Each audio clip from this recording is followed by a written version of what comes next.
assists in the victory Friday night. 10-6 Chicago. 8.5 to play first quarter.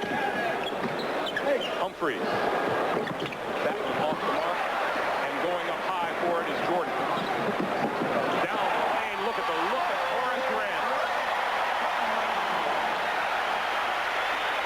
It's a pass by Michael, which looked a lot easier than it was, but when you got people like Horace Grant that run, you got big targets, and Michael found him right straight in the needle there. Quinn, part of the problem for the defense is you get kind of lulled watching Michael handle the ball, and you're not watching everyone else the way he is. Yeah, you're like everybody else in the stands, watching Michael.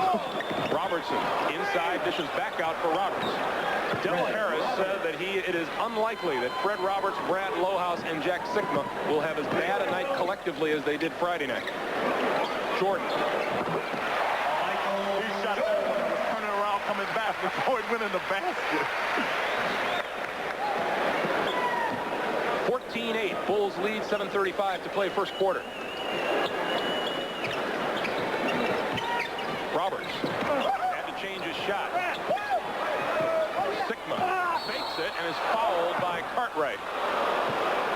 Talked about Michael Jordan and his ability to see the court.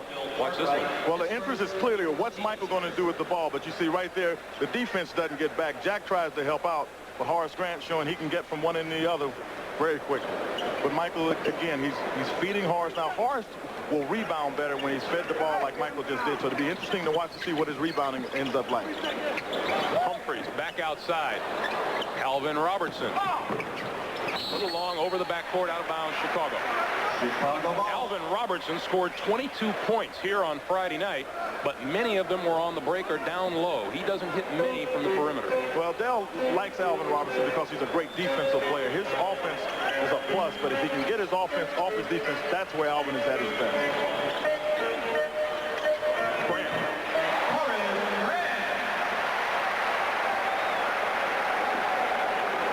6 points for Horace Grant. He had 19 points and 9 rebounds in game 1. And of those 9, he had 4 offensive rebounds and was really active. And that's one of the things I thought hurt the Bucks as much as anything was Horace on the offensive glass. Jordan with the tip away and gets it back from Pippen.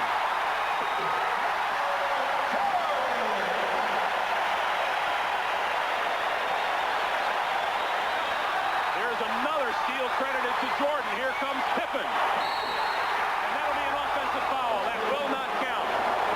It looked good, though. I'll tell you that. We'll take a timeout here and bring people down to earth. The Bulls lead it 18-8.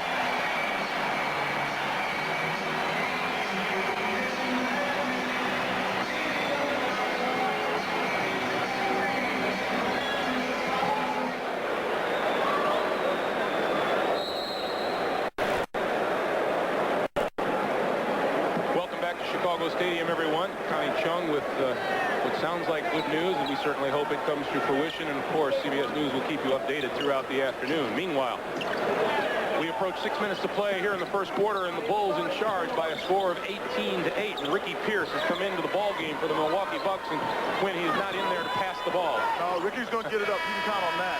At the buzzer, Sikma's shot off the mark, and here comes Paxson for Jordan, who is 1-on-3 and puts it up. I think he's a little warm, Ray. He's right here, and we had the angle right behind him. And Michael's shooting the ball and starting back down court before it even gets to the basket, so he must feel pretty good about the shot. Jordan has 6. The Bulls have a 12-point lead. Well, the Bucks have also brought in the best inside player that played in the game on Friday, and that's Cadillac Anderson. Sikma indecisive on the drive and travel. Well, he was looking for Cadillac Anderson, and I saw him apologize, and that's exactly what I was going to say. Del Harris has to tell Jack, if you get there at the free throw line, you can shoot the ball, because I think he's got a better chance to make the shot and or get the rebound if he misses it. Jordan puts it up. Front rim, no. Out of bounds. That'll belong to Milwaukee. Milwaukee ball.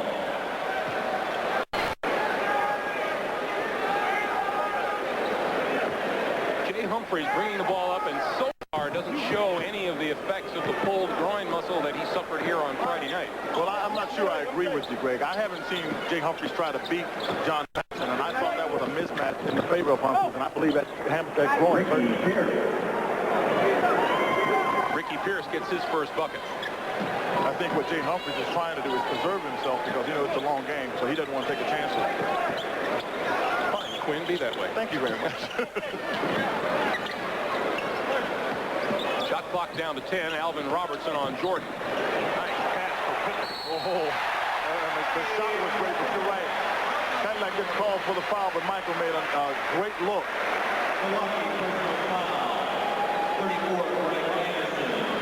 Right here, Michael, he's got Alvin Robertson, and right away he sees that Jay Humphries came to help out. Humphries was guarding Pippen, and that's what allowed Pippen to get free, but the pass is what makes it work.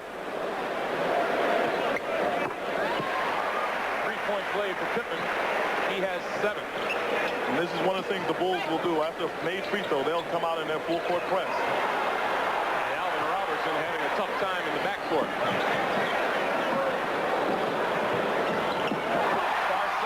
Jordan picks it off. And a steal to go with his 4 assists now. 4th Milwaukee turnover. Pippen open. Goes without saying, Greg, they're hitting on all cylinders. I mean, Michael is playing under such control here. I mean, it's interesting watching him. I think that he feels he can do anything he wants to do on the court now. Del Harrison, time to take a look at things in the long view. 25-10 Bulls, 4:04 to play, first quarter.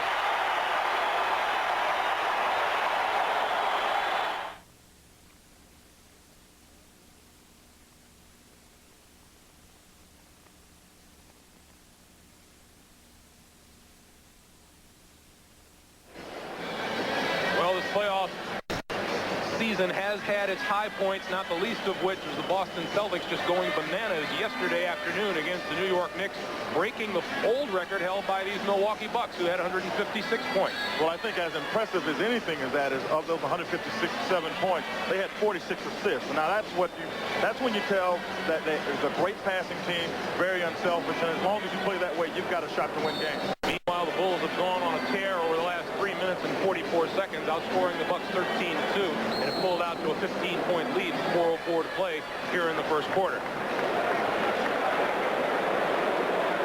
Michael Jordan, 6 points, 5 assists, 3 steals. Well, you see the telltale factor again, the inside scoring in Milwaukee just hadn't showed up. Sikma couldn't get that step back away. Now he does. Over Cartwright, Jordan with the rebound.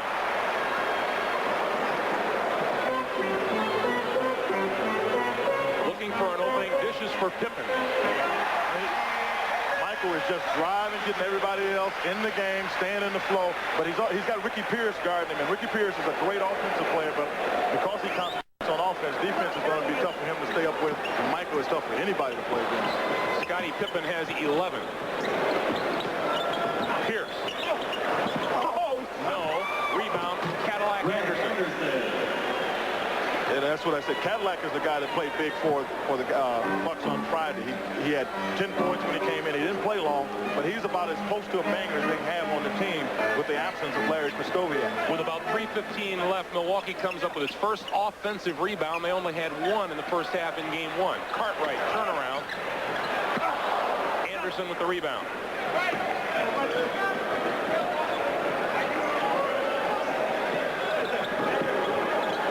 This is Pierce, and now Pippen is on Sikma. He should get that shot away, and he drew the foul. 33. Chicago personal That was a mismatch with Scottie Pippen on him. And the thing that's starting to happen is that Jack is starting to open up Sikma. When you watch him now, when he gets on the block, he will more than likely open up out away from the basket. And what that does for him, obviously, is gives him his shot, his step-back shot, which he's been known for. But what it takes him away from it is getting a rebound. And I'm not sure that Jack can beat people when all of a sudden they crowd him on that step-back jump shot. And I think that's been part of the problem the Bucks have had, that Jack is not able to beat people like he used to. Number 34, Stacey King, in replacing Scottie Pippen. And Pippen leaves the game with 11 points. Sikma hits them both, and it's now a 27-14 Chicago lead with 2:40 to play right now.